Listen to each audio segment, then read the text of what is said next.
During the first 2 weeks of the NFL season, the New Orleans Saints came oh so close to defeating two mid-level football teams, and fans were easily able to find the positives. Even in a 2-touchdown loss at Buffalo, fans were generally happy with the effort their boys in black and gold put forth.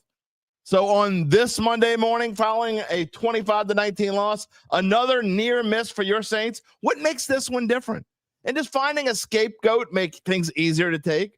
Are the scapegoats legitimately to blame? It's Mano E Monday, so that means we're going to have our Monday coffee together and hash it all out. And, of course, I will give you my take in Derry's dime. At least there's LSU and Tulane to talk about. Yeah. Garrett Nussmeier looked a lot like the Garrett Nussmeier we expected in the beginning of the season, while the Tigers defense made a potential first-round draft pick. That first-round draft pick quarterback? Yeah, well, they made him look rather pedestrian.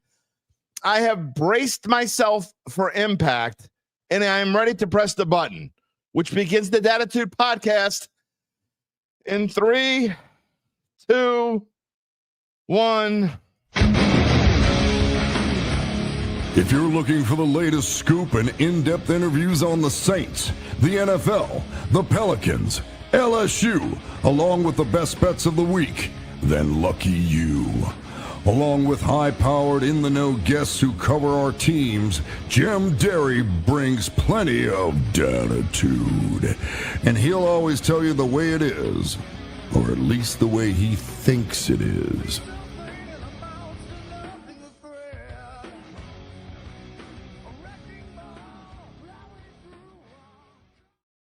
Where you at, Dattitude family? Let the blame game begin. I haven't looked at a single comment, but I have pocket presence. I can feel them. I can just feel it. It should be very interesting this morning. So let's waste no time and open it up. Dattitude, episode number 427, presented by Evangeline Securities for a Monday, October the 13th. If you're new here and you're already fighting amongst yourselves in the background, we have more comments before I get started this morning than, I don't know. I can't say ever, because there have been times when I'll come like, what the hell's going on? But I could see the number. I just have not clicked on that tab yet. I can't wait. It'll be you. It'll be me. Later on, it'll be Gabe. Who is me? I'm Jim Derry, 35 years in the New Orleans sports media scene. I thank you for being a part of the Dat family. If you don't know this already, what's special about our show today and every day is that you talk, we listen, we talk back, we show your comments on the screen. We can commiserate together. Again, I'm just letting y'all know right now. I haven't looked at a single comment, but judging by what I've seen on social media today, I'm just telling you, I'm probably not going to agree with a lot of y'all's takes. I think y'all are going a little too wackadoodle over this. I mean, seriously. Again, haven't looked at a single, maybe I'm wrong. Sometimes I get in the comments and I'm like, wow, that's not what I expected. I just can feel it. I got emails like legitimately, ridiculously freak box, wackadoodle, you've lost your mind emails and direct messages. Cray. And this is from regulars. So I can only imagine what outsiders are going to say today. I can't wait. Anyway, you can type in your comment whether you're watching on Facebook or YouTube. Every Monday, we're live. Every Monday, Wednesday, and Friday, we're live at 11 a.m. Central Time. If you're watching After the Fact or listening on any major podcast platform, yes, we're on every major podcast platform. Get in touch with me on X at Jim Derry Jr. or via email at jderry@theadvocate.com. But if you don't watch live, you can't participate. So if you're watching live, you can participate. We will have you in this morning. If you haven't already done so, please subscribe to our Dattitude YouTube page and give us a like, thumbs up, click the little bell, all that good stuff. You know what's on today's show? We're not going to waste a whole lot of time. There's only a couple things I want to talk about before I get to the comments. Again, we're going to talk Saints. We're going to talk a little LSU. Definitely more LSU than Tulane. That's coming later. I'm going to get Gabe's take on the Tigers. Now 5-1. Believe it or not, LSU, despite I thought one of their better games of the year, it didn't start very well, but it got better. The defense was great. The Tigers are underdogs at Vanderbilt. Should they be? We'll get into that later. Gabe's coming on. We'll talk Tulane. We're also going to give, as we do every Monday, we're going to give our Monday Night Football predictions. Buffalo is at Atlanta tonight. The Cubs are out. Boo-hoo. So go Dodgers. Sorry. At least in the NLCS, I cannot root for the Brewers. Sorry. I appreciate my friend Luke Johnson and what he's going through right now, and I'm happy for him, and I hope he's happy. So if the Brewers end up winning the NLCS, I'll be happy for him. That's about it. No one else. Also, my daughter, again, I don't want to spend too much time talking about, how things go on a Monday. Talk about my weekend. We're not gonna spend too much time about my weekend, but my daughter Ella did have her first homecoming dance, and it was a pretty exciting moment in the Derry household. I wish we had better news to talk about here. I would spend maybe a little bit more time on that, but I know y'all don't want to hear about that. And then lastly, before we get to the comments, I have one question that's not related to Saints. What in the hell was Brian Branch thinking last night? What the hell? If that's not a suspension, at least a game, I don't know what the hell is. Got to be suspended. 100% suspended. But I will give credit to, y'all know that I get on Dan Campbell. I got to give credit to Dan Campbell. Appreciate what he said after the game last night. If you didn't see it, he's like, there's no room for that here. And so I do appreciate Dan Campbell saying that. Go find his comments easy to find, but ridiculous. I don't care. Heat of the game, whatever, the game's over. Mahomes trying to shake your hand, you slap his hand away, and then you punch Juju in the face. You're a moron. No other way to say it. I don't care. Heat of the okay. I mean, you can forgive him later, but that deserves a suspension. Anyway, you know what I mean. Also, later in the show, we're going to hear from comments from Kellen Moore and Spencer Rattler. Spencer Rattler, about half of his comments on, is he still backing Chris Olave? Again, I haven't got to the comments. I can't wait to feel the ridiculously stupid, and I'm just going to say it like that. Ridiculous. If you're blaming Chris Olave for yesterday's loss, you're not going to like what I have to say. I'm just giving you a warning. I'm giving you a heads up.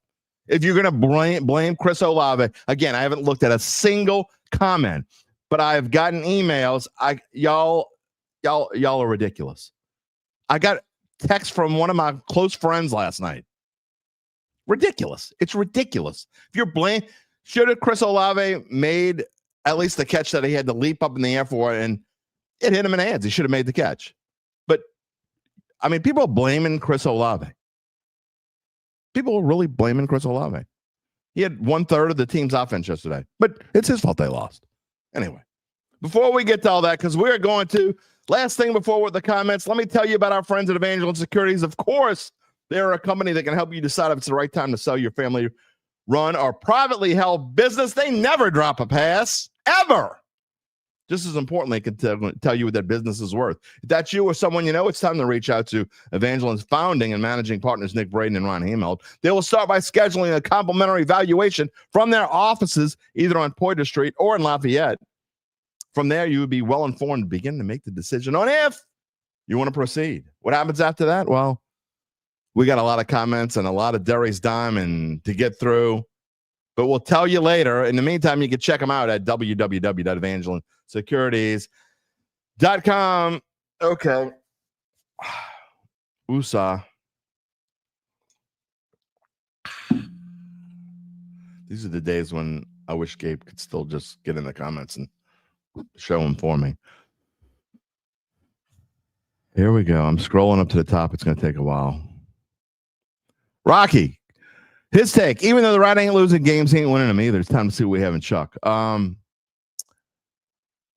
Rocky, I think you're going to get your wish before too long. I'm not blaming him either. The point of this is, it's a team effort when you win. It's a team effort when you lose too, by the way.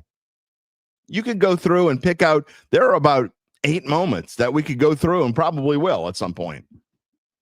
Lots of things. Anyway, I can't, I'm going to come back. Rocky, I will show more of your comments later, but I got to get through some of them. I'm not going through it. UBN, you're right. Number one receivers. You talking about the catch off the fingertips? Here, let me show them. Let me show it real quick. The catch off the fingertips. And I know this is after the fact, and I hate when people use still photos on moving pictures, but it's the best that I got right now because I'm not going to show the moving picture.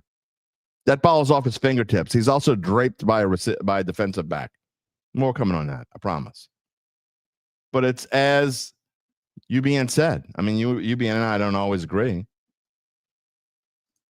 but UBN is right. That's a catch that I think that might be generous, saying receivers make that catch about 30% of the time. No excuses. There are no excuses for missing that catch. None. Get out of here. Get out of here. If you're blaming Olave, first of all, and this is another thing I got last night. I'm got plenty of comments. If you're blaming Olave, he's not a number one receivers are supposed to make that catch. If you think there are 31 or 32 better receivers in the league than Chris Olave, I'll give you the code. Go buy the bird feed. They got a code. They'll give you a discount. It's the Dattitude discount. You can go feed the pigeons on Sunday because you don't know what the hell you're talking about. Period. Amen. Period. Amen. Nothing else. All right, Gary, what you got here? You know what it is said about being close horses and hand grenades? The defense continue to get burned on long passes. Amen. Absolutely. There's no question. However, there have been games when they've been decent, though. I mean, in the grand scheme of things, still only gave up 25 points. Now, they did have a little help from the officials. Because, I mean, we never really, I'm sure we're going to get into this at some point, but I didn't hear Saints fans blaming the officials. But you know why? Because the score probably should have been at least 35-19. That's another reason why blaming Olave is ridiculous. Because this score is not indicative. I mean, the stats are close, but the score should have been like 35-19. Some phantom offensive pass, two phantom pass interference, offensive pass interference calls on Diggs. That wasn't even close to pass interference. I don't know what those officials will watch. Those guys shouldn't be officiating games. And I went back and looked at, there are like major complaints about them all season long. They were terrible. They were terrible. I mean, absolutely terrible. Brian says, Who that's what's good? Who that's? I know all the insiders are talking good about Rattler in the NFL, isn't, but one in basically says the time to cut the experiment. I'm not blaming. You can't blame Rattler either. Okay. Again, it's a team effort. It's a team. I'm going to get into it in my dime. There's lots of people to blame. Lots. Who dat, Lance? Welcome. Good morning. Charles Mangus is here. 2 out of 3 ain't bad. Sorry, my Cubbies lost. Hey, man. It is what it is. Not really thinking about them this morning. I really didn't expect them to win. I wasn't that upset about it, to be honest. I mean, I don't know. Lance, Rat played like a top 20 quarterback. First of all, I don't agree, but that's okay. Somewhere around there. Lance, if we're okay with top 20 quarterback, there's a problem. You should never, ever be okay with top 20 quarterback. You could be okay with top 20 whatever at another position. We've got the top 20 edge rusher, the top 20 receiver. That's okay. But you can't win with just saying we got a guy that played like a top 20 quarter. That's not good enough. Again, I'm going to get to it in my dime, so I don't want to talk too much about that. But my problem with where we are quarterback-wise is Spencer Rattler's played pretty much the same every game. I'm not blaming him. Don't get mad. Not blaming him. I'm not blaming anyone in particular. It was a complete team effort yesterday to lose that game. But he's played basically the same. Those numbers that you see on the left-hand side of the screen, if you're watching this or watching it, especially if you're watching it live, 20 of 26, 227. Yeah, they're okay. They're the same numbers I could type in. They're almost the same numbers every single game. No touchdowns, no interceptions. 4 field goals. By the way, y'all aren't blaming Groupie today, are you? I haven't heard a single person blame Groupie this morning. Rob says, good morning. Welcome to another, quote, thankful there are worse teams in the league Monday. There are definitely worse teams in the league. That doesn't make things easier to take or good to take, but there are definitely worse teams in the league for sure. Tony, good morning. Rebuilding is tough going forward. What type of players does the coach look for, and what type of team does he envision? I don't know. Ones that can win, ones that have intestinal fortitude. I'm being kind of facetious, I guess, but look, they need to build the culture of winning. There's only one way to do that. I mean, there's a lot of new coaches in the league. How many have been successful so far? The one you saw yesterday is not really a new coach. He's a new coach of his organization. Chad Gage, good morning. All of our favorite rat doubters are here. And we're going to talk about them again. Oh, Lord. Here's a comment. You can't. Here's a comment where, Lance, I love you, but you can't possibly know this. Okay. Chuck will be markedly worse to start, and hopefully he gets better as the year progresses. And I know you're trying to set this in a positive tone because we don't know. You say, Rat has improved. You can't know Chuck will be markedly worse to start. How do you know that? How do you know? How do you know he will be markedly worse? You don't know. He might be. If he is, I wouldn't come on and say, "How?" I mean, you'll probably say, "See, you were right. I was right." And then I'll say, "Yeah, but you didn't know." Rat has improved. From what? I don't think Rat's improved from. Does anyone think? And this is an honest question. Again, I'm not being mean about it. Does anyone think that Spencer Rattler is better from week one, like today? Is he better today than he was in week one? I don't. I think was better in week one, in week two, in week three, and week four than he was at any point last year. I absolutely believe that. But is he better in week six? Was he better in week six than he was in week one? I don't see it. I'm just saying. Ryan O'Shea says Rattler was pretty much a singular reason we didn't get blown. That's ridiculous. Besides Groupie, that's ridiculous. That's ridiculous. I couldn't disagree more. Rattler was a singular reason. He's the only reason the Saints didn't get blown out. What game are you watching? I don't get it. Christopher Crump, who dat for life? What the heck were we doing yesterday? We got to get better. They're going to get better. I believe they're going to get better. I do. Again, coming up. Kyle Sherman, good morning, Dattitude. Best 1-5 team in the NFL? How many 1-5 teams are there, by the way? I don't know the answer to this. We're going to go do this in live TV again. NFL standings. How many 1-5 teams? The Dolphins? Are the Saints better than the Dolphins? I don't think so. I don't think they're better than the Dolphins. Ravens, they're definitely not better than the Ravens. 100% not. Even Cooper Rush, the Saints are not better than the Ravens. Browns, they're better than the Browns. Titans, they're better than the Titans. No one else is 1-5. So that's my answer, Kyle. It is interesting to see, and the rest of his comment, interesting to see how they develop and regress, 2 steps forward, 1 step back, but still progressing in the grand scheme of things. Yes, I agree.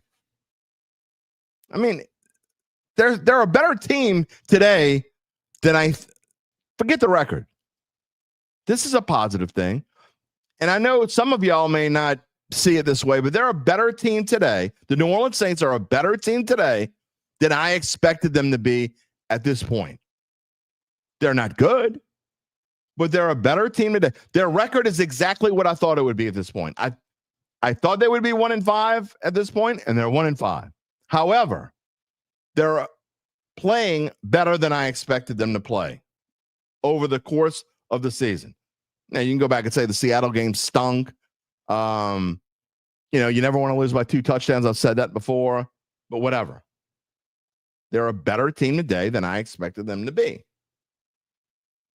Daryl Hayden, good morning. Someone said Friday, quote, "This KC Lions line stinks, and I love me some smelly lines." Someone did say that. Someone, in fact, 2 of the 3 pickers We're 3-0. One was 0-3. Yikes. Anyway, 3-0. 2 3-0s. If you've been listening to us on Fridays, you've been making money. So this is a shout out. If you haven't been watching us on Friday, you need to watch on Friday because we've been, for the most part, pretty damn good. 2 of us were 3-0 against the spread. One of us had a rough week, was 0-3. But all 3, well, 2 of the 3 were really tight losses. One, the Crossfire one, that probably wasn't so close. Ron Hendrickson. So many issues with the entire team. Offense can't score red zone touchdowns. Now, be careful when you say that because it's why I say inside the 30, because they were actually 1 of 2 inside the red zone, I believe, yesterday. Inside the 30 is a different story. The defense can't get off the field on 3rd down. When Moore punted on 4th down with 3 minutes to go, I knew the game was over. Let's see. Was it really with 3 minutes to go? I want to look this up. I don't disagree with you, by the way. I probably shouldn't have punted there. I get why, because you're counting on your defense. He punted with 4 minutes to go. Tough call, man. He punted from his own 38 on 4th and 7. I probably would have punted too.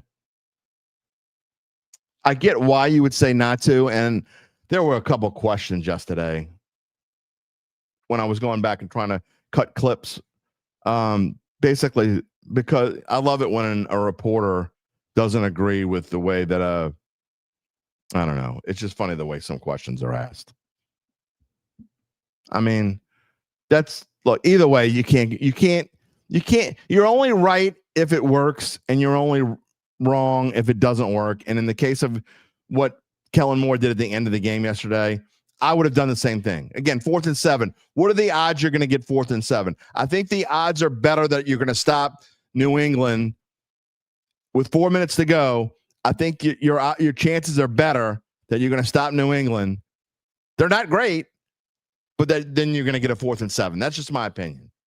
I get where you're coming from, but I would have punted there. Again, it's 4 minutes, not 3. If it was 3 minutes, then I don't think you can punt because you would use your timeouts as well.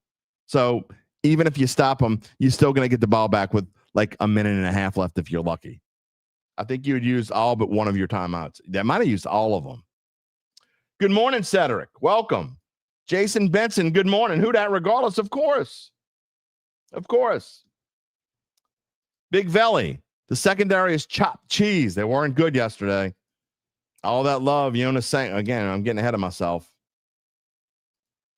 Lance is talking about the Rat. He played well enough for starting. He's played fine. It's fine. Again, I'm getting ahead of myself. Charles Schulman, time to figure out what we need in the draft. Defenders, draft, receivers, and defense. I think they need something else at a really important position. That's just my opinion. Silver Gator, too many field goals, of course. Charles, by the way, is in Maryland, watching from Maryland. Cedric also says Saints receivers need to put the ball right in their hands. They're not going to go the extra mile to catch footballs like most receivers. We don't have receivers. We have divas. Oh, man, come on. Come on, man. I'm not saying I think the Saints receivers are high echelon. I already told you. I've been saying for a long time the Saints need playmakers. The Saints needed to draft a receiver. They didn't. Big mistake. They should have drafted a receiver. Gabe says, have you met receivers? The good ones are divas. Stephon Diggs, that's a diva. All right. We got plenty of comments, and I'm going to get to all of them, as many as I can, I promise. Emily, good morning. From Adam and Emily Varner. Good morning.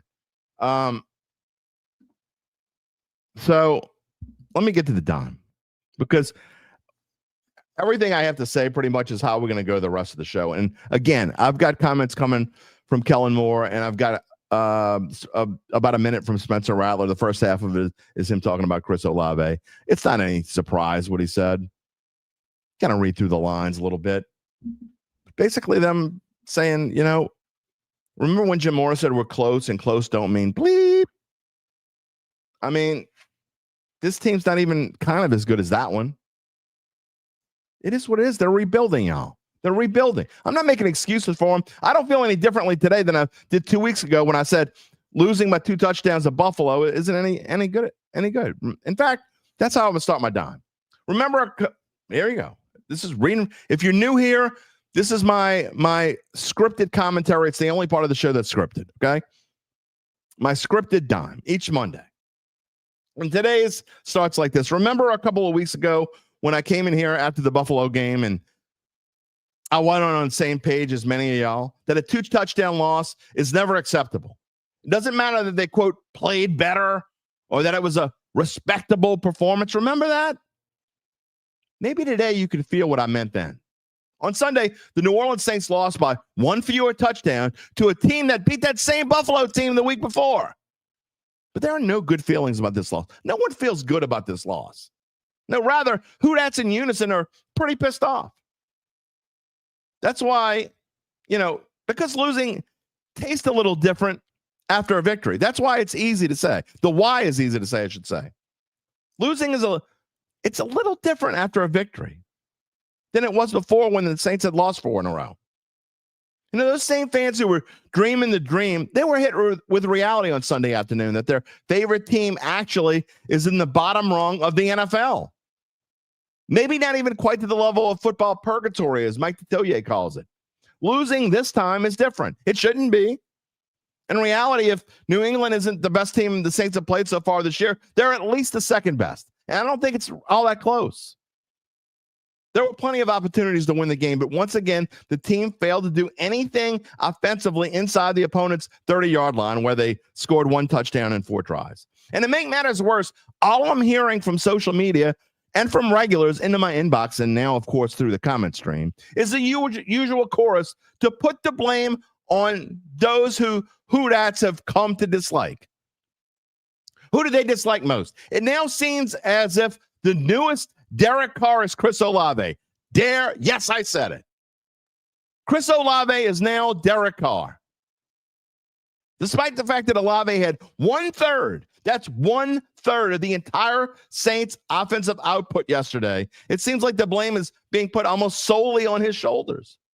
And maybe a little on Juwan Johnson, who maybe deserves it a little bit more, but I'm sure we'll talk about him after the dime. By my count, Olave had one drop yesterday. And it most certainly was a big one. Down by 6, Olave had the leap to make a catch. That was a bit high, but it absolutely should have been caught. It hit him in the hands. He should have caught it. He dropped it. The other controversial no catch by Olave came much earlier when a ball went off his fingertips at the goal line with the Patriots defensive back draped all over him. I've showed it. I'll show it again if it makes you feel any better. There it is. That's the still of it. It went off of his fingertips. Again, with the Patriots defensive back draped all over him. Was it catchable? Sure, for Jerry Rice in 1989 or Randy Moss a couple of decades ago. It was catchable. And I know that's being a little bit exaggerating. Sure, it was catchable. I think 30% is a little bit much, but yeah, it could have been caught. It would have been a fantastically great catch. Could have been caught, wasn't caught. The point is, the fans always want to find a scapegoat. It's never the beloved ones, right? For example, Alvin Kamara was basically a no-show on Sunday. Is anyone complaining about him? You see his numbers on the screen. He had 76 total yards. He had 10 carries for 31 yards. Is anyone complaining about Alvin Kamara? No, they're probably blaming the offensive line for not giving him holes to run through. You don't blame the people you love. You never blame the people you love. You know how everybody loves Jonas Sanker? Right now, he's the up-and-coming rookie who's going to be great. He had a tough time following up his great performance from last week's victory. What about the reigning defensive player of the week, Kool-Aid McKinstry? He was ineffective at best. What about the new coach, Kellen Moore? His play calling in the red zone and inside the 30, it remained suspect. Although we saw more deep shots Sunday, there's a lack of aggressiveness. And then there's, Spencer Rattler, who did Sunday what he basically has done every single Sunday this season. He's been fine. Not good, not bad, but fine.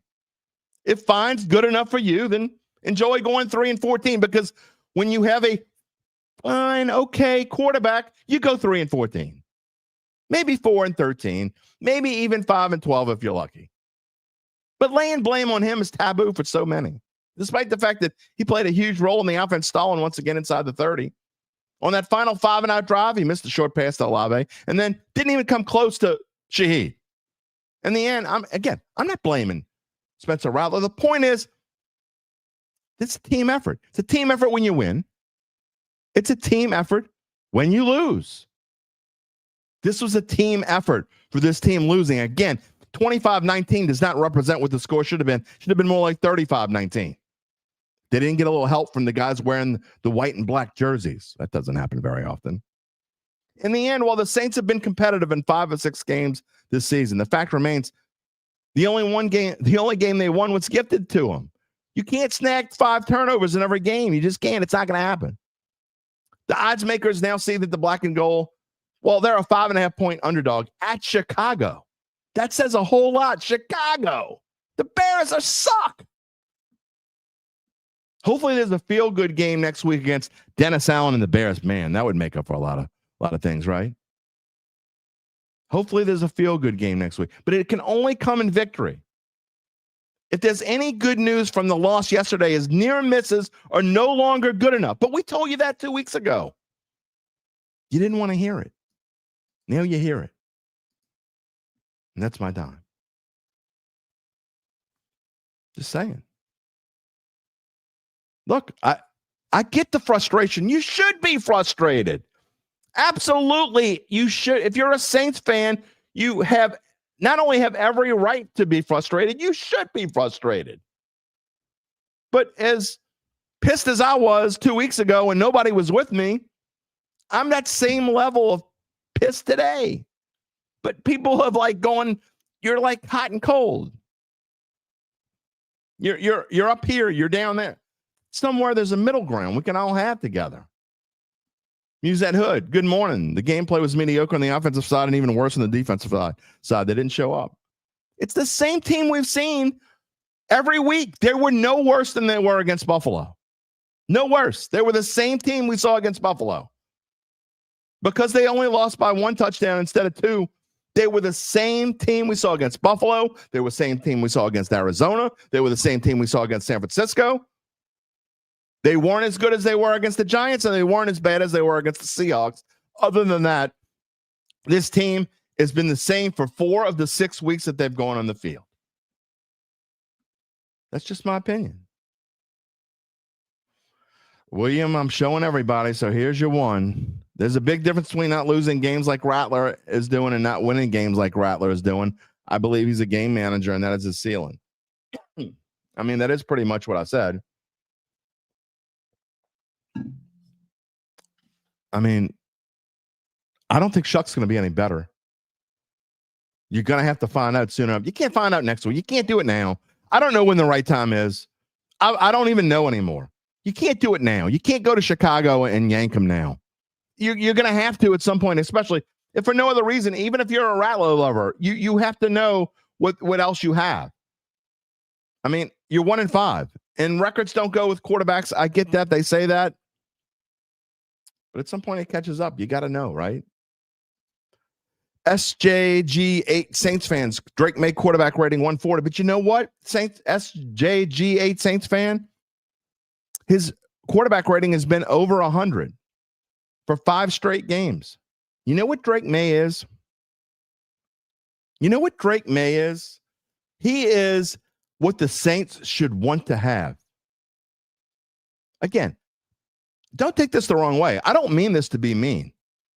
Drake May is way better than Spencer Rattler. If you didn't see that yesterday, you're not watching, okay? They played almost exactly the same amount of football games in the NFL. Now, I get that Drake May's playing for a different coach, but he wasn't last year. He was playing for a terrible coach last year. Drake May is what Saints fans should want to see their football team go out and get. Is that guy in this coming draft? I don't know. But I know Drake May in on this roster. Did you see the pocket presence that dude had yesterday?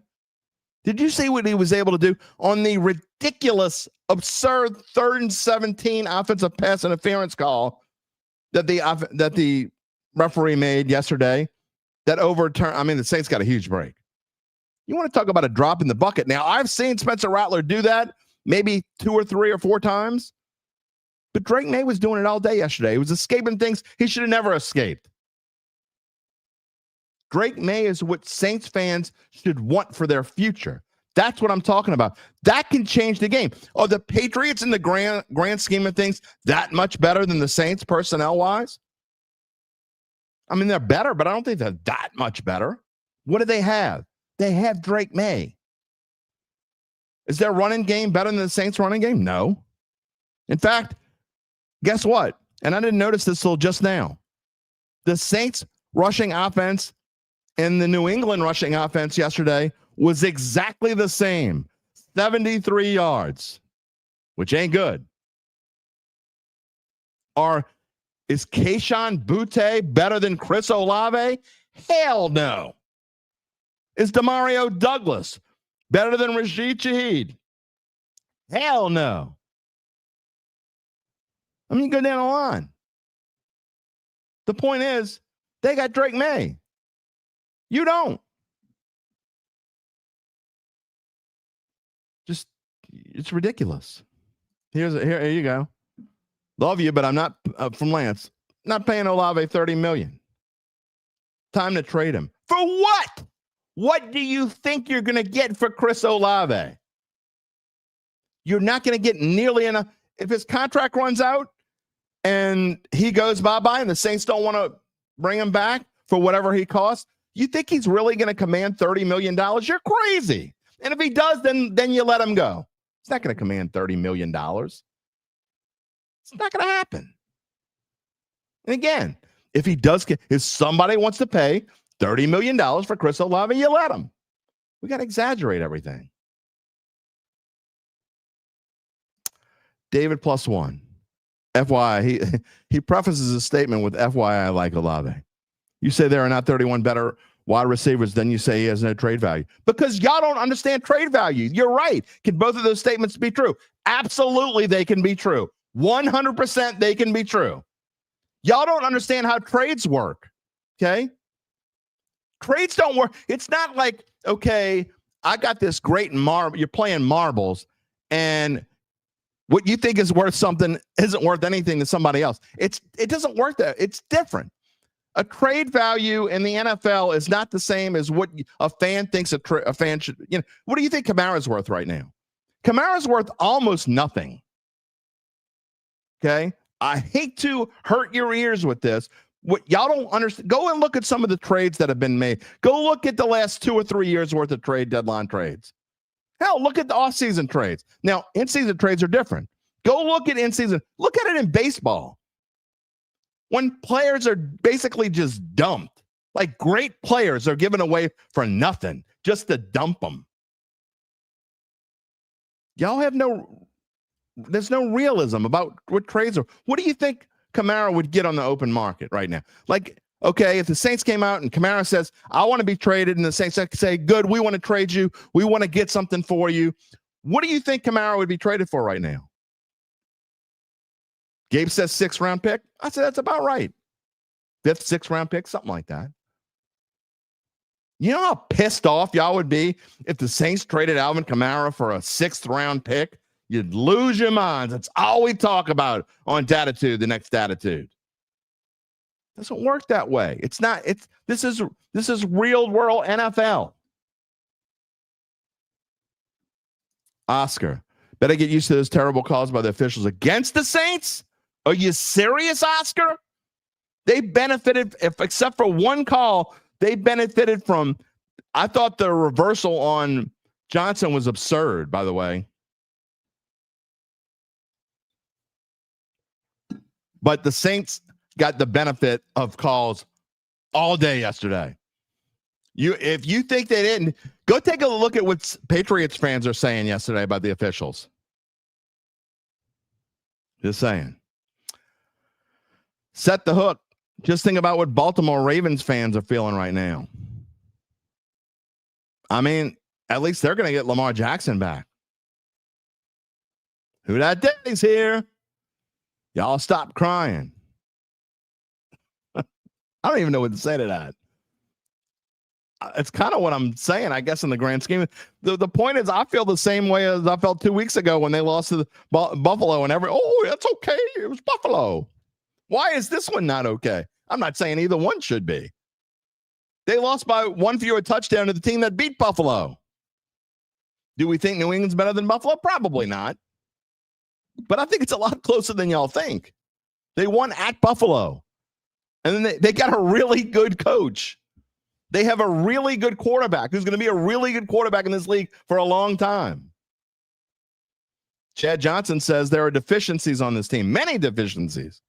If the losing continues and the Saints have the top, they're not going to have the top pick, Chad. I would put their chances of having the top pick in this draft at about 5%. What must they select to fix this team most? I mean, if they have a top 5 pick, okay. Again, we don't know what Shuck is. At some point, we're going to find out. Okay? If Shuck proves me wrong, then maybe he'll prove me wrong. But let's say Shuck goes in there and he's exactly the same as Rattler. Let's say their numbers are exactly the same. They don't look any different. And the Saints have a top 5 pick. And they're 3-14. They have a top 5 pick. What would you go ahead, comment on this? I'd love to, by the way, I know I'm about 20 minutes behind the comments. I got to start moving along. But what would you pick? You have to pick a quarterback, right? If the Saints have a top 5 pick, what are you going to spend it on? Got to pick a quarterback. Infantryman, good morning. You hate Mondays, but Mano E Monday is pretty good. Okay. Yeah. Well, that's what we're here for. Mac, because if he was better, he would be starting. That doesn't mean, are you serious? It's mind-boggling. It's mind-boggling. We're not pointing the fingers, by the way, Mac, at Rattler. You know what we're doing? We're being part of reality. It's exactly what I said in my dime. He's fine. He's okay. He's fine. And that's what we're walking down. We were walking down the tunnel to go to the field yesterday. And Zach doesn't say bad things about hardly anyone. He just doesn't. He doesn't say bad things about anyone. And he's trying to defend Rattler in his own way. And when we're walking down to the field, we're talking about what Rattler did. He says, He start with When you start with you don't need to say anything else. That's what Rattler is so far. It's okay. It's fine. What does fine get you? Got you what you are. You're 1-5. It's part of the reason. He's not the sole reason. Absolutely not.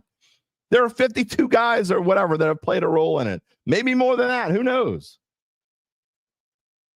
Montreal. Who dat?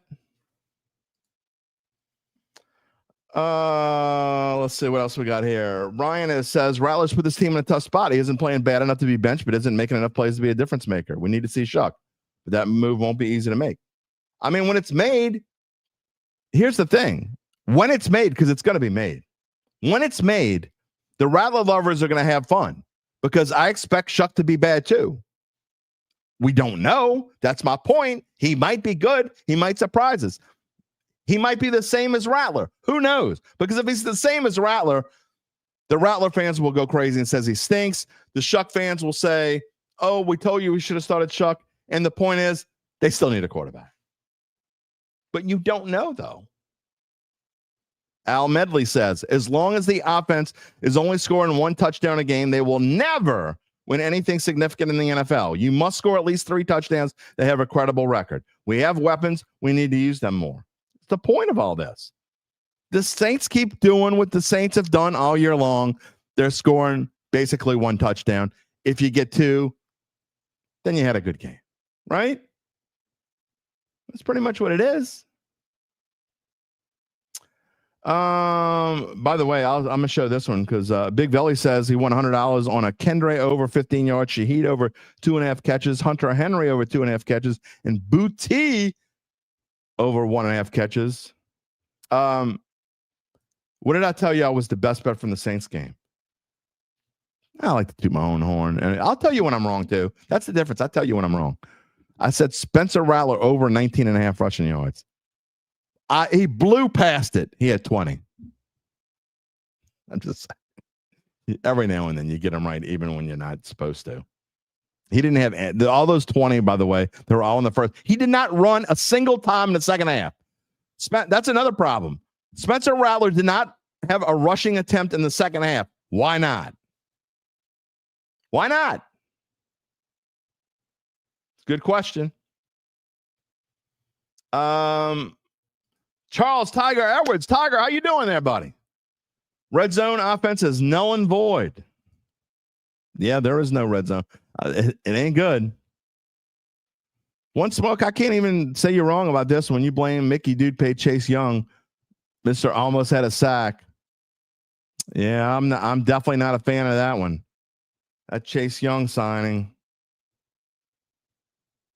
I don't know, man.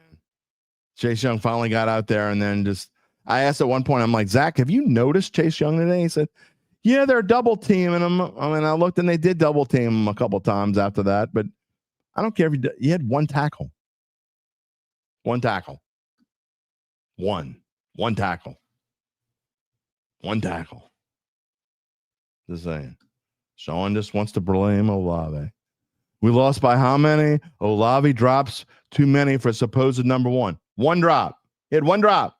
Not just that catch. You act like he doesn't drop balls in almost every game. Chris Olave going into yesterday's game, and I don't know I will find out and I'll tell you on Wednesday, was the sixth leading receiver in the NFL going into this week. The sixth leading receiver in the NFL. It's terrible. Why would you want to keep the sixth leading receiver? If he's not in the top five, he sucks. Get out of here. Get out of here. Big dog Hakeem, what's up? Welcome. A-Town. Good morning. This team needs to get younger. They got to get younger, that's for sure. I'm worried about watching professional wrestling yesterday. You thought about watching professional wrestling instead of the Saints? 7th in receptions, 23rd in yards. Both of those are in the top 32. Those are both number one receiver stats. You know why he's 23rd in yards? Because the quarterback, for the most part, except for maybe like 8 passes all year long, dink, dunk, dink, dunk, dinka, dunk, dunk, dink, dink, dunk. Muzette said, you hit the nail on the head, a lack of aggressiveness that's infecting the whole team. Good morning, Randall. Who dat? Barry says, good morning. Saints played better than he expected. Patriots were not one of his 4 predicted wins. Not mine either. Big Valley, is Shuck any better? We don't know. How do you know? Because he's not starting. Bullshit. Nobody knows. You can't possibly know. Kellen Moore can't possibly know. You haven't seen him in a game situation. And when you got a team that's 1-5, probably going to be 1-6, if the odds makers think they're going to be 1-6, it's pretty close to time to find out. And guess what? Even if you don't want to, you're going to find out. Do I think he's any better? No. I think he's probably not any better. That's my point. You don't have a quarterback. You're missing the entire point. Gabe, you can talk to me when you get on. You're going to be on in a minute. Gabe says Johnson and Kamara both have more drops than Olave. I don't know. Gabe, you need to send me a link to where you find the drops. I was looking this morning. I couldn't find it. Johnson and Kamara both have more drops than Olave, who isn't in the top 25 for drops this season, despite being targeted second most in the league. Please text me that link where you find the drops, because I want to use that. Absolutely going to use that. So there you go. I mean, Chris Olave is the newest Derek Carr. Speaking of which, let's move into that's what he is. Y'all blaming Chris Olave for everything. Now, not everybody. It's you're either blaming Chris Olave or you're blaming Spencer Rattler. You know, someone asked me, can both things be true? How about it could both be true that they're both part of the problem, but so is Juwan Johnson, so is Alvin Kamara, so is, Rashid Shaheed, so is Kendre Miller, so is the entire offensive line, so is the entire defense. They're all a part of the problem. They all share in it.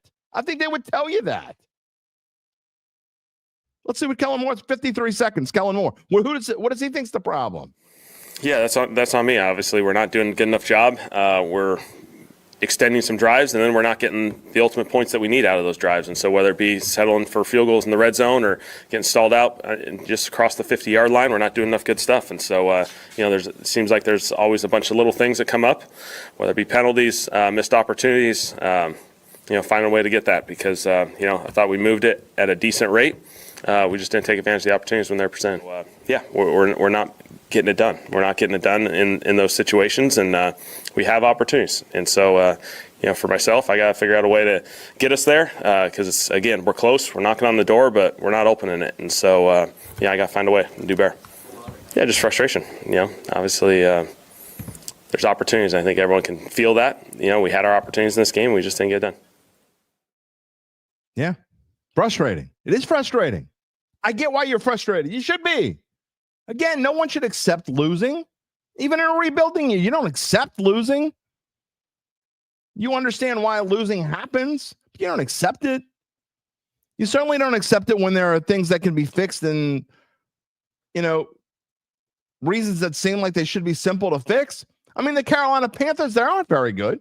Most of y'all, I don't agree, but I know most of y'all think that the Saints are better than the Panthers. They're 3-3. They beat the Cowboys yesterday. Is beating the Cowboys a giant, great feat? Not really. They still beat him. They're still 3-3. I mean, look at Tampa Bay. Tampa Bay was all banged up yesterday. They don't have their number one running back. They don't have their number one and number two receivers are gone. But they keep winning. Their defense is okay. You know why they keep winning? Baker Mayfield. What do the teams that are winning all have in common? Quarterbacks. Again, I'm not blaming Spencer Rattler. I'm just telling you going forward with the future when you're talking about a rebuilding team, we don't know Shuck's better. We don't know if he's not better. He's probably not better. The point is you got to find out. You're a 1-5 team. You have nothing to lose. What do you have to lose to find out? You can't do it this week. Why can't you do it this week? I don't know. You're not going to do it on the road, probably. You're going to do it at home. And you only have 4 home games left, by the way. But at what point do you say, got to find out? Got to find out. Chad says, cannot stand losing, period. Never accept losing. I hear you. I'm not saying you should. I'm the one that sat here 2 weeks ago and said, you certainly don't accept 2 touchdown losses. Lance says, talking about the rebuild. Could be 2 years if things go right. Got to draft corner, edge rusher, and wide receiver. Not a quarterback in this draft. What are you talking about? There's plenty of quarterbacks in this draft. The future at quarterback, in my opinion, is not on this roster. If it's not on this roster, you don't just keep going status quo with what you have. It doesn't make any sense. If you look, again, don't take this the wrong way. I mean, people get so mad when I say stuff like this. If you think that Spencer Rattler is the future for a successful football, can you go forward with Spencer Rattler and maybe even find a way to get to mediocre? Maybe. Someone said it. I don't even remember who it was now, but someone earlier, I think it was Lance, who defends Spencer Rattler, who loves Spencer Rattler. He's playing like a top 20 quarterback. Again, playing like a top 20 quarterback, that's good enough for you? Is that good enough? Again, he's playing Drake May.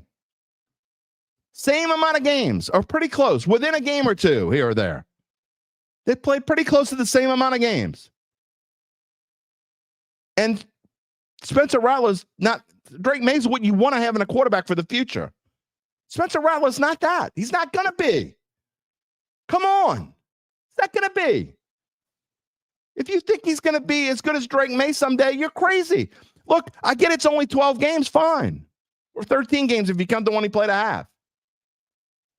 He's 1-12 in games that he's played in. It's not all his fault. It's partly his fault.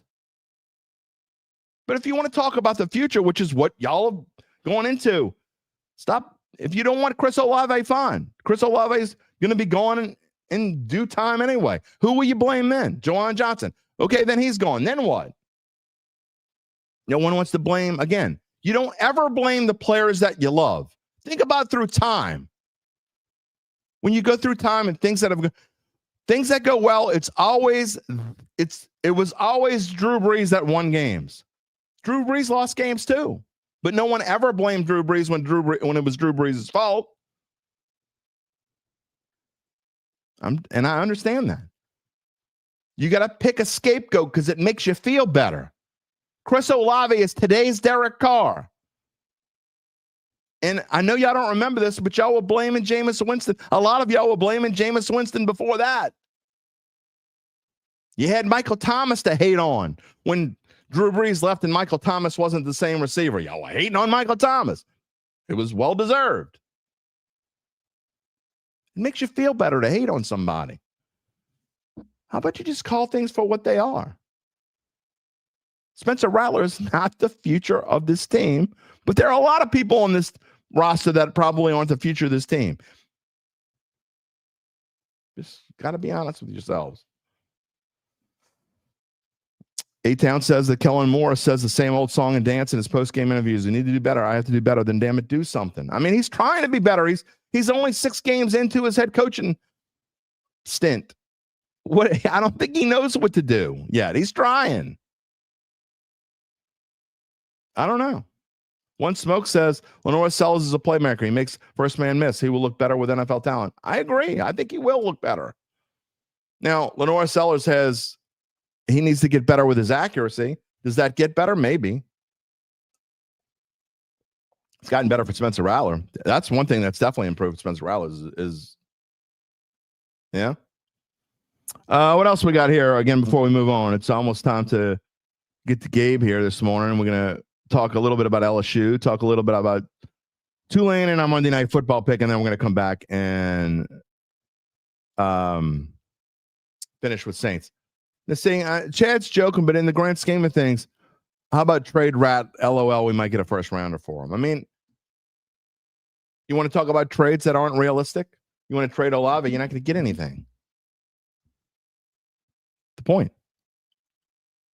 Lance, better trade him for a third than nothing. I don't think you would get a third. You'd probably get a fourth than nothing because he walks. You're not paying him 30. If you do, that's a horrible management of cap.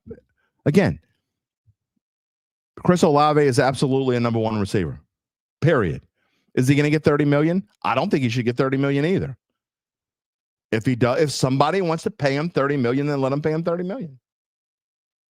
Better trade him for nothing. They're trying to add receivers. You're not going to get rid of Chris, your number 1 receiver. So that's another thing about Chris Olave. Moot points. You're bringing up moot points. It's not going to happen. They're not going to trade Chris Olave. It's not going to happen. It's a moot point. We shouldn't even be wasted time on this. Am I saying need to find an elite quarterback? Sellers? Maybe he is, maybe he isn't. The point is, let the process play out.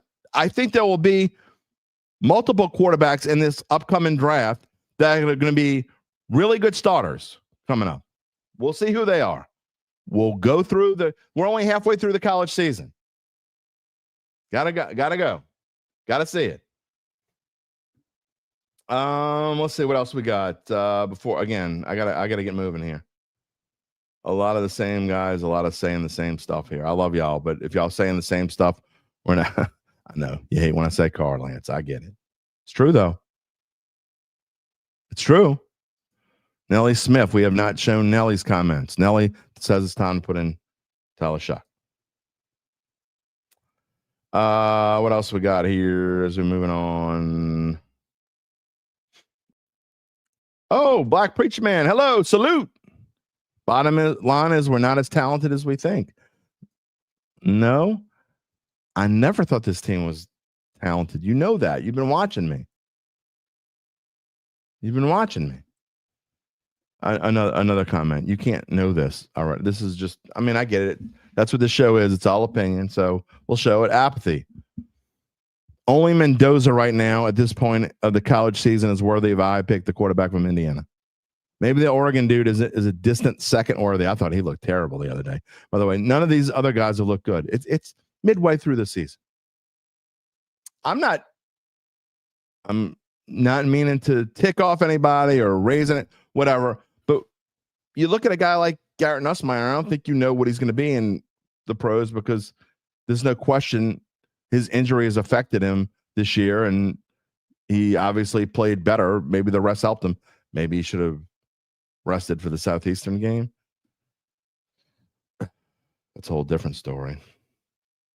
Let's see. All right.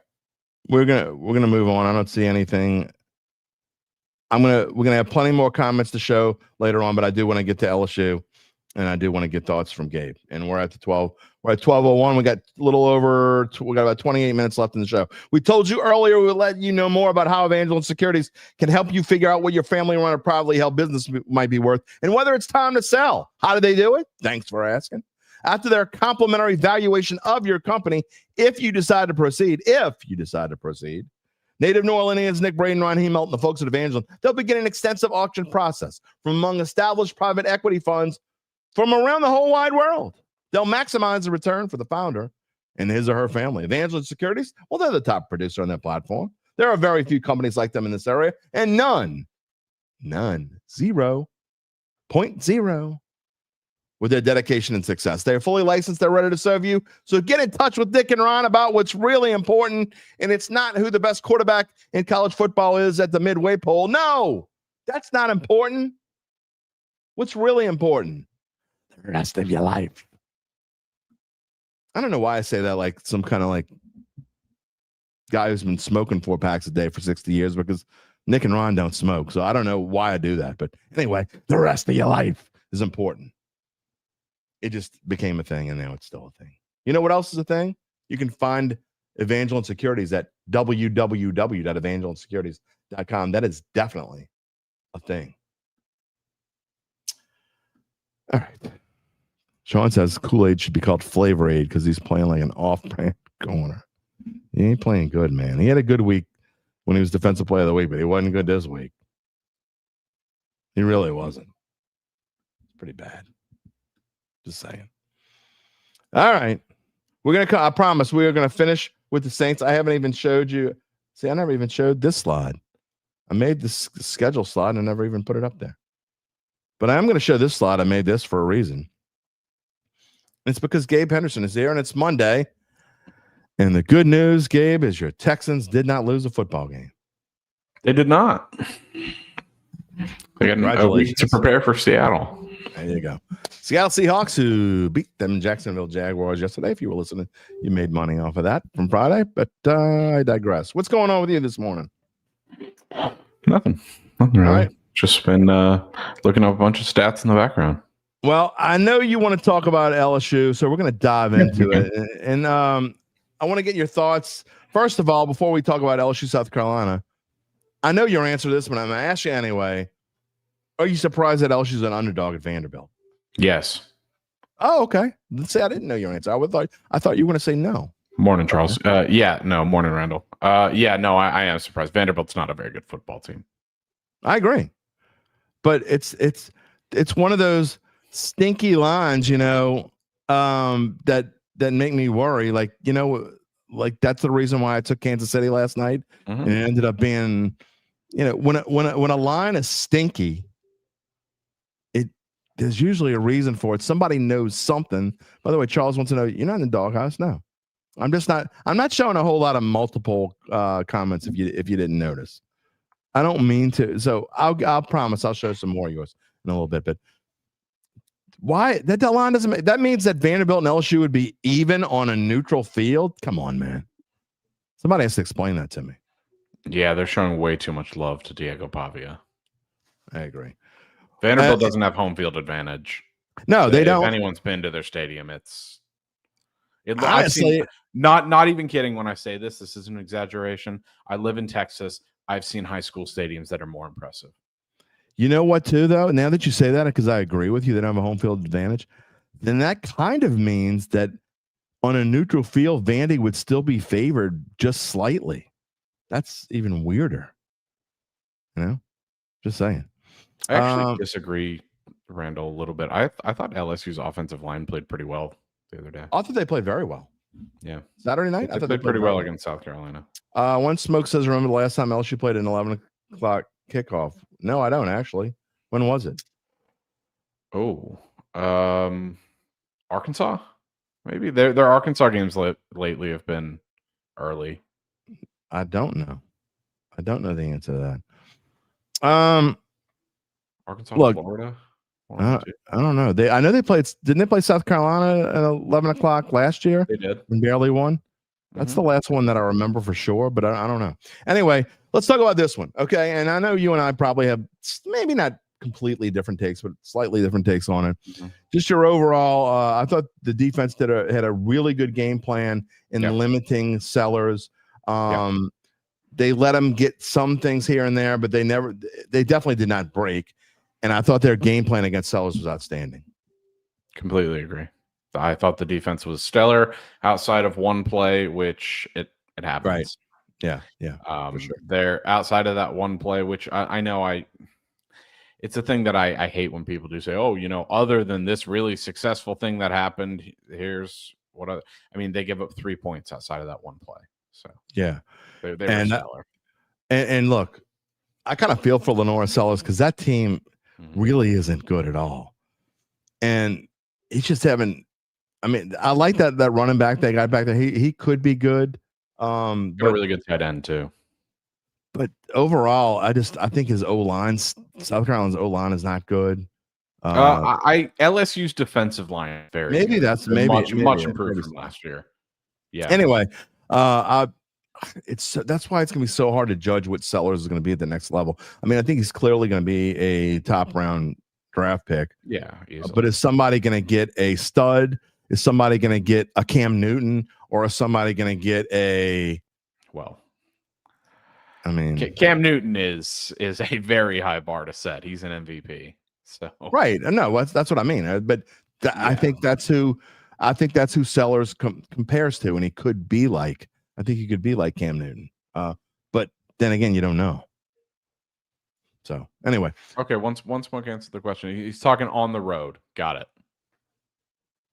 The last one I remember was the South Carolina game. No, he said it was Tennessee. I don't believe. I think the South Carolina game last year was 11 a.m. I think that's the last. I also think before 2022, I believe they played Arkansas in 23 at 11 a.m. That was a really cold game. They were drinking chicken broth and coffee on the sidelines.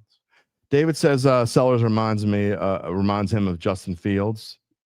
Well, David's also the one a few comments ago who said that the Saints should trade for Joe Burrow. So I don't mean any offense when I say this, David. I don't really buy into your quarterback. Well, but here's the thing, though. That's kind of what I meant. I think that Lenora Sellers could either be Cam Newton or it could be Justin Fields. To me, that's kind of where, and you don't know which one really going to fit in. Maybe it's Lenora Sellers has better arm than Justin Fields. That's true. I agree with that. All right. I do want to talk about here's where we agree on the defense and what they do with Sellers. Yeah. You were going ballistic the first few minutes. Did you change your opinion at all going forward? I turned my phone off because it wasn't just you texting me, by the way. It was a lot of people texting me. No, so the reason I was frustrated with the offense is because they went 3 and out on their first 2 drives. And they had extra time to prepare for this game. I just don't understand how your offensive game plan can be that poor. I think it got somewhat better as the game went on. I was not, unlike you, I was not impressed with Garrett Nussmeier. I do agree that he looked healthier, but he was still making some really bad decisions. And he still had some throws that he just wasn't making. He definitely made a couple of poor decisions, but I think it's super encouraging for LSU fans, the fact that him going deep shows that he can. He did look better going deep. I will say that. And he hasn't even tried to do that at all this season. So the week off must have really made a difference. He really didn't. Yeah, and he did it multiple times. He tried multiple times. Now, he wasn't always successful. I thought Chris Hilton Chris Hilton is like a no-show I don't know what's going on with that dude. That dude has so much talent, but I'll tell you, the days, receiver I was most impressed with was Kyle Barker. it was great. He played that Aaron Anderson role. Yeah. And because Aaron Anderson was out, and I thought he played it really well. I would definitely involve him a little more. That's why Nick that's why I Anderson, put him out there. yeah. Nick Anderson has been really disappointing for me. And yeah, Chris Hilton just didn't do the one thing that people say that he can do well. You know, it's weird. I thought Trey Green was really good as well. Trey Green was freaking phenomenal. That dude is going to be in the NFL. There's no question about it. Trey Green, he needs to grow up a little bit and get a little bit beefier. He needs to put a little meat on his bones, I think. But when he does, man, he is going to be. I mean, I already call him a monster. I'm super impressed with him. He's going to be fun. The thing that impresses me most about him is he's taken on more of that possession tight end role. You know, early on in the season, there were questions of, well, is he just going to be this physical monster that we use exclusively in the red zone, who's going to have 2 catches for 5 yards, but both those catches go for touchdowns? And he had a really big role in this game. He played a lot bigger part than Bauer Sharp, and he was catching passes over. But he was supposed to, though. I mean, the only reason why Sharp took a larger role is because Green was hurt and was out for a few weeks. Not necessarily. I mean, they both played a really big part week 1. Speaking of LSU, we are going to have a cool guest on Wednesday. We're scheduled to have right now former LSU Tiger Marlon Favorite is going to be on this show, defensive lineman who played for Nick Saban. We did kind of by accident. My color analyst Jim Rapier, my longtime friend and partner Jim Rapier, got sick and last minute couldn't make it, so called up Marlon, and Big Fave came on and did was my color analyst Friday night. We had a lot of fun and was talking a lot about his days with Nick Saban, so that should be fun to talk about on Friday's show. So we will spend certainly more time talking about LSU than we have been, and I'll get his take on what's going on with Vanderbilt. By the way, Marlon is both one of the 3 pregame and postgame radio show hosts on the LSU radio network. He will be on again on Wednesday. Can I say one more thing before we stop the LSU South Carolina talk? Sure. How insane was it, game on the line, that South Carolina decided to throw at Mansour Delane? That was just dumb. So I've got a stat here. You think that was a Sellers thing, or you think that was a Beamer thing? No, I think I don't know. I like them both, so I kind of hate calling either one out on it. But call it a collective thing. It just wasn't a good decision, whoever made the decision. But I've got a stat here. This comes from Harrison Valentine, who's the assistant director of strategic initiatives at LSU Sports. He said Mansour Delane has allowed 6 catches for 77 yards on 211 coverage snaps this season. Wow. That's pretty good. That's insane. That's pretty good. That dude's definitely going to be a big-time NFL player. There's no doubt. All right. And I will say, one Smoke mentions Nuss's throw to Durham. Nuss made that really impressive throw, and then 2 plays later turns around and throws a pick. And then the thing with, I called Nussmeier Schrodinger's quarterback, because you just never know what you're going to get from him. He will make the best throw that you've ever seen and the most boneheaded decision in back-to-back plays. And I think that's why I've been so frustrated.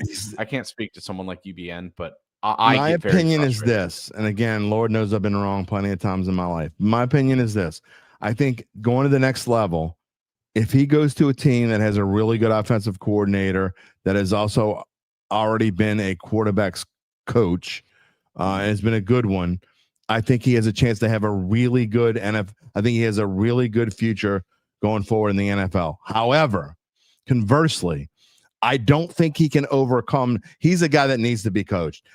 If he goes to the wrong place, he's not going to be any good in the NFL. So I don't, there are quarterbacks that can overcome coaching, and whether they have it or not. And look, I think if you look at it, look at Jalen Hurts. I think Jalen Hurts has really regressed so far. Now, it's only 6 games, but I think Jalen Hurts has really regressed this year. And part of that is because He had two really, I think, pretty good offensive coordinators. Does he have a good one now? I don't know. I don't know if it's necessarily that. I mean, but that's just an example. And again, I'm not comparing Nussmeier. No, I get it. I think that has more to do with the Eagles having to play from behind the last 2 weeks, and they can't run the ball right now. Could be. Anyway, and one spoke, if Nuss went to a team like the Rams, I think he could be really good. I mean, that's just my opinion. I'm convinced anyone could be good under Sean. That's true. That's yeah. I genuinely believe. I'm not just saying this. I genuinely believe they should trade for Anthony Richardson. He is top 3 or 4 coach and I believe that Anthony Richardson could thrive. Oh no. I'm such a believer in Sean McVay. He can't. Nobody can whisper Anthony Richardson into being a real coach. That's just no. Before we move on, I just want to call this one out. You don't have to comment about this, but I have to throw this out there. My good friend Shane, we've been longtime friends. If somebody calls me Jimmy, because it's been a long time since anyone's called me that. We've been friends a long time. This team is a work in progress. A lot of young guys in the secondary that are still learning, but Spencer Rattler had a solid game yesterday. Need a better run game. I absolutely agree with him that need a better run game. It's 2 weeks in a row they've had almost no run game, and no one's bitching about Kamara. I'm just saying. But as far as Spencer Rattler having a solid game, he was fine. He was okay. He was fine. That's not going to get. Drake May was much better than fine again. And Gabe, you might be able to tell me this. You might have looked this up already, but I know they played a very similar amount of football games in their career, and Drake May was a lot better than fine. So, in fact, I'm gonna look it up while you talk. I want to go back to Kamara real quick. All I want to say, I've been wrong a lot, as Friday's show will reveal. I wasn't gonna be like Uncle Big Nick and try to. That's okay. I believe I prefaced my picks on Friday with this is the least confident I've been in any of my picks, and I think UBN said that's a good sign. But Drake May, by the way, sorry to interrupt, but Drake May actually has, in Spencer Rattler's defense, Drake May has 6 more games played than Spencer Rattler, which in the grand scheme of things is almost nothing, but it wasn't 1 or 2 like I said before. So I wanted to clear the record on that. Go ahead. All I'll say is my Rico Dowdle take is looking better week by week. He was phenomenal on Sunday. Yeah, he had a little he's phenomenal right now.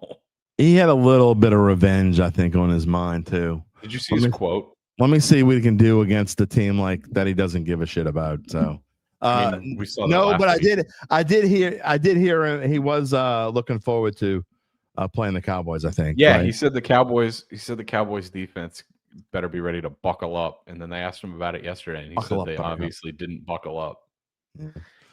He's on pace. So someone took like his clip from his last 10 games, which is really when he started to break out. He's on pace for like a 2,000-yard season if you just take his last 10 games. Yeah, I mean he's playing out of his mind, and that included a game where he had like 13 carries for 23 yards. Yeah, speaking of the dude is playing out of his mind right now, and I think Carolina has one of the most talented backfields in the NFL. And they also have a really good receiver and dumbass Derry. That's what I should name my team, because if I wouldn't, as good as I was with my prognosticating skills, I was going to change it.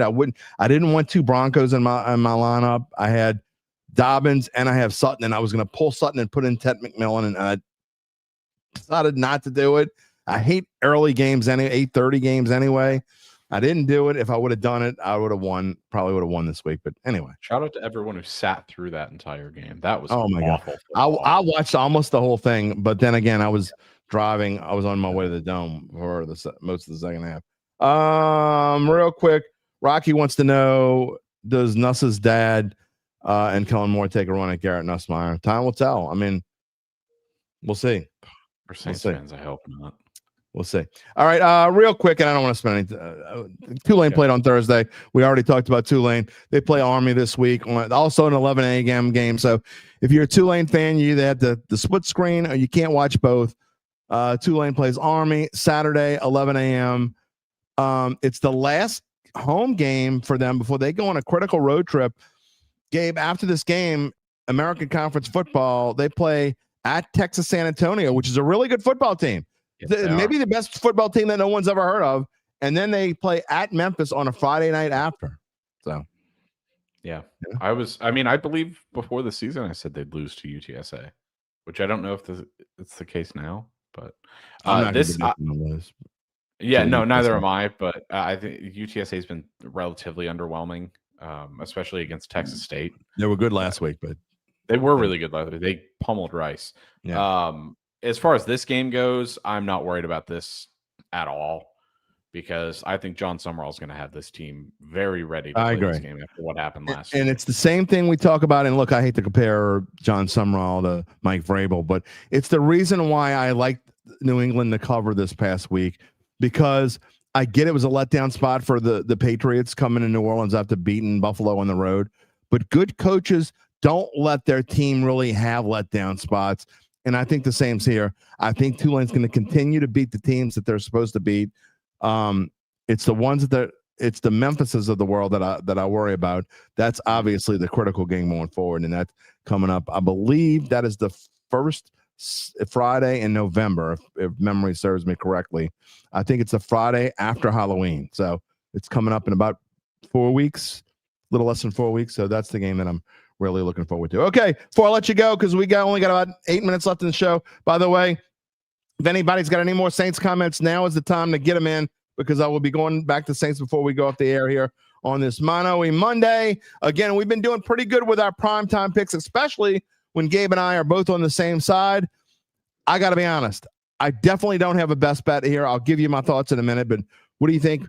Buffalo -4.5 over Atlanta. This line seems a little weird. It seems like the Bills should be a little bit more of a favorite than that, but it's not stinky like Kansas City. But anyway, what do you think? I kind of like the over. I know it's a lot of points. These teams can both get into track meets. I wouldn't play it though. See, I like the under, and the reason being, that's a high number. So the reason because the Bills seem to get in ruts, and they've been so high. I think they're ready to take a step down. Last week was just usually they follow up a stinker with kind of another stinker, which is why I would say Bills -4.5 all day. But I think I'd prefer, and not only that, the Falcons are a little beat up. Mooney's still not coming back.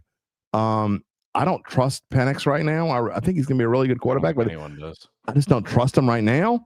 But I don't trust him not enough to go out. Now, certainly not making this a bet. I'm actually going to take the under 49.5 if you're forcing me to make a play. But again, it's not a best bet. It's not something if I put a few bucks on it, it's only because I'm a degenerate and I'm bored and have nothing better to do.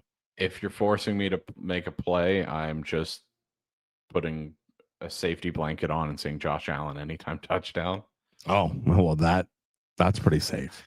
You mean probably running it in? Probably with minus 140 odds or something. Yeah, that's probably. I don't know what it is either, but I'll check after I go off. I think you're pretty safe with that. I also would I don't know what the number is, but I think Drake London's going to have a big role in this game. Kyle Pitts. I hope so, because I've got Kyle Pitts. When's the last time Kyle Pitts had 2 good games in a row? That would probably be never. And he had a really good game last week. Yeah, at Florida. So the fact that he had a good game last week means he's probably not going to have a good game this week. I'm going to go with Drake London. Let's do that. Let's put together a little parlay. There you go. We got a parlay for you. We're going to have a Josh Allen anytime rushing touchdown parlayed with a Drake London anytime touchdown. And Gabe, you're going to message me what that number is before we got 5 minutes left in the show. Do you want DraftKings or you want the best book? Just give me DraftKings because it's easier, and that's what we go with. What about the other Monday night game? Oh, shoot. I keep saying too many bad words. I forgot there was another Monday night game. There isn't another Monday night. Oh, God. What is Commanders Bears. Oh, I did forget about that. Actually, I do like that. I knew there were 2 games tonight, and I missed it. Hold on. I'm actually might have a play in this one.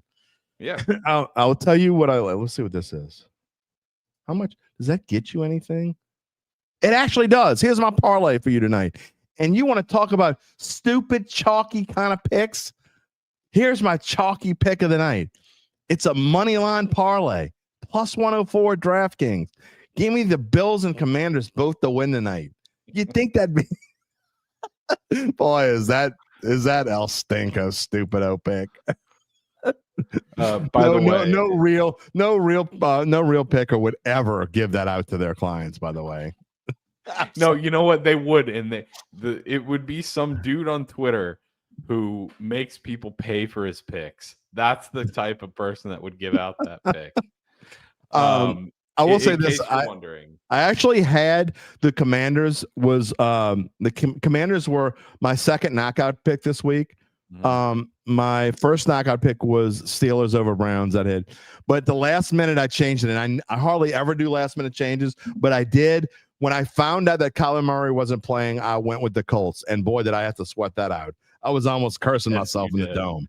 So anyway, it ended up working out, but originally it was going to be Commanders over the Bears. I think I actually like Commanders -5.5. I think they're going to light the Bears up in Dennis. I don't know what the over-under is in that game, but I kind of like the over there as well. That I would like the over. It's 49.5, same number, 49.5. Oh, okay. I do like the over and a half. So there you go. They'll both go under then. So we have two best bets for you that Gabe and I like together.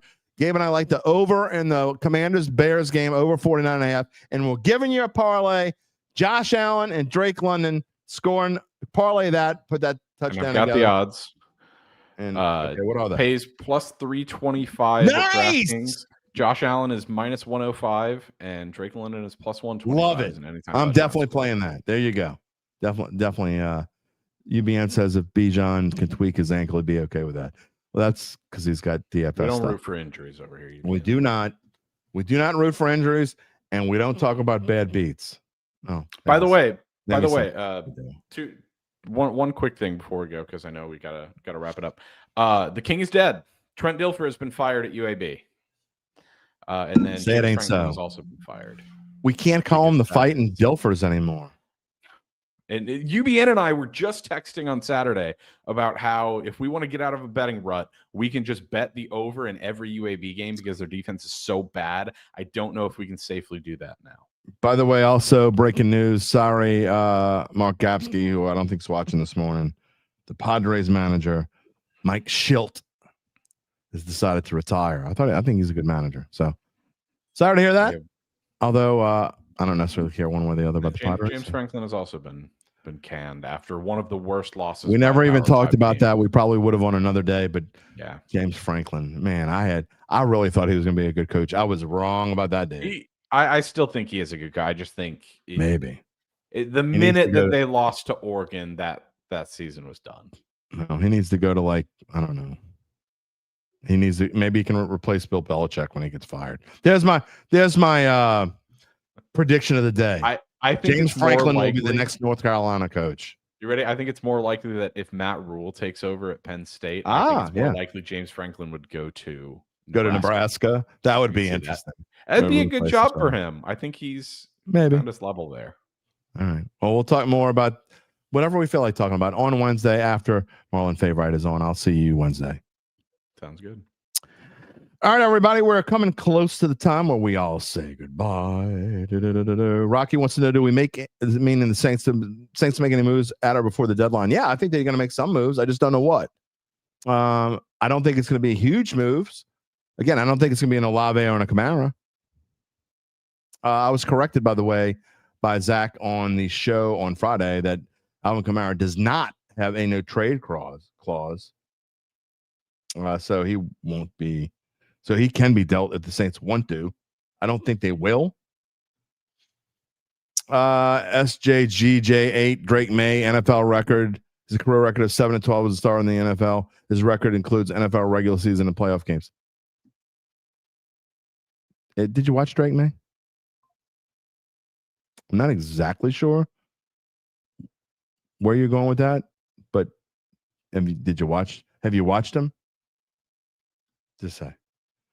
Ashley Farrell says, get rid of Jawan. I'm surprised we haven't had more of this today. Says, hello, Dattitude. Well, hello, Ashley. Thank you for joining. I hope you're a member of the Dattitude family. I hope you have clicked the subscribe button. Just get rid of Jawan Johnson. He's trash. You know what? I can't really defend Jawan Johnson because he was pretty trashy yesterday and really he's. Well, I told you a long time ago. When they gave him that contract, I get it. That's where those contracts are in line, but I don't know. Maybe they just can find another tight end. Anyway, hopefully the Saints will find themselves another tight end going forward. I can't say you're wrong, Ashley. Chad says, how will we be cap-wise next year? Much, much better. They're actually going to be in pretty good shape next year. Lance said, none of us were surprised he fumbled. By the way, I'm not defending him. That's just hold on to the damn ball. Not defending him. Make that clear. However, that being said, I do not think that was a fumble. I don't know what the hell that they were looking at yesterday. I don't know how you could possibly overturn, unless, like Zach said, unless they had some angle that we couldn't see. There's no way. You can't overturn that. It was terrible. That was a terrible overturn. But the officials, that was probably one of the worst. That might be a top 10 horrendously official refereed game that I've ever seen in the NFL. I think it's in the top 10 ever. They were terrible. And it mostly benefited the Saints. But they made so many horrendous, what are you talking about calls? I hope we never see that crew again. You know what I hope we see again? You. I hope you come back on Wednesday. That's going to pretty much wrap it up for us on this Mano E Monday. It was okay. Okay, I'm glad you were able to get some, just because we didn't necessarily agree on something. That's the thing about this show. If you're new to this show, we're not always going to agree. I know a lot of you are, who's this dummy? Or worse words that I'm not going to use here. Whatever. We don't have to agree. The point is I'll let you get it all out. Let's have our coffee together, although I had my coffee early this morning. I was drinking water. Those of you on the audio only must hate that. When I do, I know I do that every now and then. Sorry. I don't really mean to. Anyway, we had our coffee together. We lamented together. You know, we don't always agree on what the real reason is. The point is, quit trying to find scapegoats. They kind of all stunk. I mean, stink is maybe a little bit too harsh of a word. They were a little bit too mediocre. Okay. To follow up the game they played at home the week before, that's what's the most disappointing. They're just not good in the red zone. They're not good inside the 30. You know, you start off the game, we never even talked about this, but you start off the game with I thought, a really nice long pass, and then you just kind of roll your way. I mean, you can't kick a field goal on that drive. You make that play on the first play of the game, that long pass, and then you finish it up with a field. You can't finish that drive with a field goal. Come on, man. So that's what's frustrating most about this team. You know, you got to find ways to get in the end zone. You just do. Who dat daddy? I didn't hear you enough today. Great show. Thank you so much. Comparing Rattler to Drake May at this point is not apples and apples. Why? Why isn't it? They played almost the same amount of games. It really is. Just saying. Randall, I only saw part of this game. Says the Auburn-Georgia game was the worst officiated game he's ever seen in any level of football. You agree, Gabe? You saw, I mean, it wasn't good. I know what I saw was pretty bad. Lance says, good show. Appreciate the therapy. That's what it's here for. We don't have to agree. Doesn't matter if we don't agree. I mean, do you always agree with your brother or your sister? No. Come on, man. That's what we do here. You don't have to, the people that just want, why would you want to watch a show, by the way, just in anything? Why would you just want to watch a show with someone that you always agree with? Boring. It's boring. Randall says we got exactly what we're supposed to get from the Saints. So far, we pretty much have. Chad says thanks to me and Gabe. He loves Mondays with us too. Even Lance. There you go. Lance should get some love on the show today. Black Preacher Man says, and that's the situation. Jawan should have protected the ball. Hey, I'm not defending him. I don't disagree with you. He definitely should have protected the ball.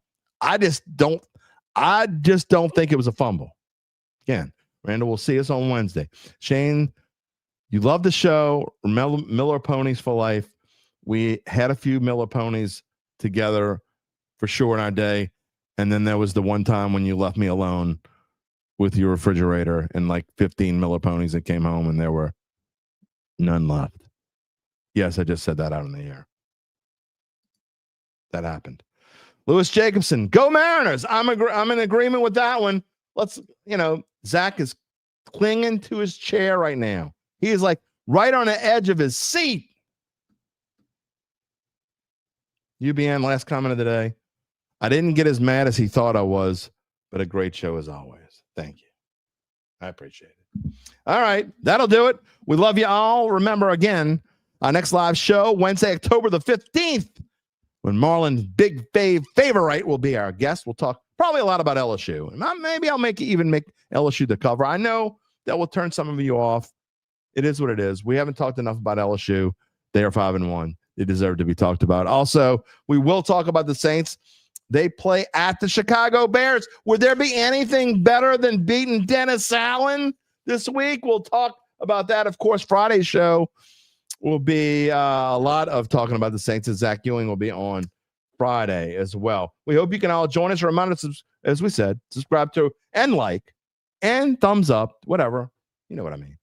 To our Dattitude YouTube page. Click the little bell to receive notifications when we go on the air live.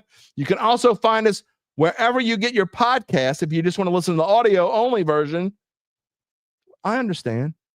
You can only look at me for so long. We're on Apple or on Spotify, on many more.